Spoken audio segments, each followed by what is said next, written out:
അപ്പോൾ ഇവിടെ വന്നിരിക്കുന്ന ആളുകൾക്ക് വേണ്ടി ഞാനൊരു ചെറിയ രഹസ്യം പറയാനാണ് ആഗ്രഹിക്കുന്നത്. കോവിഡ് കാലത്ത് ഞാന് കുറച്ച് കൂടുതൽ പ്രശ്നമുള്ള ഒരസുഖം ബാധിച്ച് ഹോസ്പിറ്റലൈസ്ഡ് ആയി. അത് എറണാകുളത്ത് ലേക്ക് ഷോർ ഹോസ്പിറ്റലായിരുന്നു. ഞാൻ ICUവിൽ കിടക്കുകയാണ്. നല്ല ടെൻഷനുണ്ട്, സംഘർഷകാലമാണ്. കോവിഡ് കാലം മൂലം അധികം യാത്ര ചെയ്യാനോ എന്റെ ഓഫീസിൽ നിന്ന് ആളുകൾ വരാനോ പോലും പറ്റാത്ത കാലം.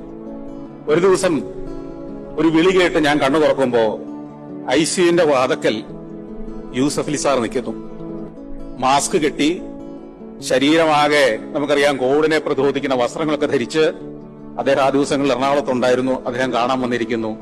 എങ്ങനെയുണ്ട്, സുഖമാകുന്നുണ്ടോ എന്നന്വേഷിക്കാൻ. അത് ആദ്യത്തെ കണ്ടുമുട്ടല്. പിന്നീട് ഏതാനും മാസങ്ങൾ കഴിഞ്ഞ് മറ്റൊരു പരിപാടിയിൽ പങ്കെടുക്കുമ്പോ ഞാനും ആ വേദിയിലുണ്ട്, ആ സദസ്സിലുണ്ട്. അദ്ദേഹം നേരെ എന്റെ അടുത്തേക്ക് വന്നിട്ട് ചോദിക്കുന്നു, ഇപ്പൊ എങ്ങനെയുണ്ട് ആരോഗ്യസ്ഥിതിയൊക്കെ? കാരണം അദ്ദേഹവുമായിട്ട് ബിസിനസ് പരമായോ അല്ലാതെയോ പറയത്തക്ക യാതൊരു ബന്ധവുമില്ലാതെ സാധാരണ ജീവിതം നയിക്കുന്ന എനിക്ക് അദ്ദേഹവുമായിട്ട് ഒരു തരത്തിലുള്ള പരിചയവും അതിനു മുമ്പ് ഉണ്ടായിരുന്നില്ല.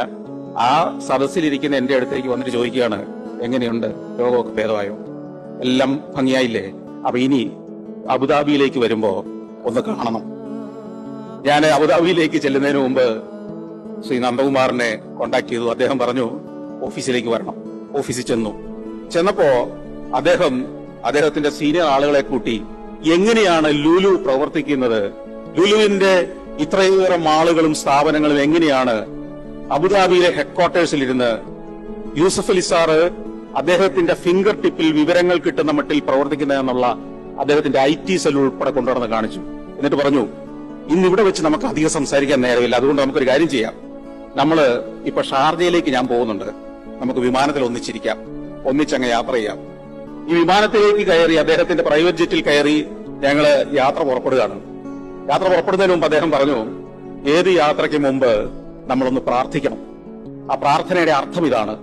അദ്ദേഹം പരമകാരുണികനുമായി സംസാരിച്ച് പ്രാർത്ഥിച്ച് വിമാനം ടേക്ക് ഓഫ് ചെയ്തു.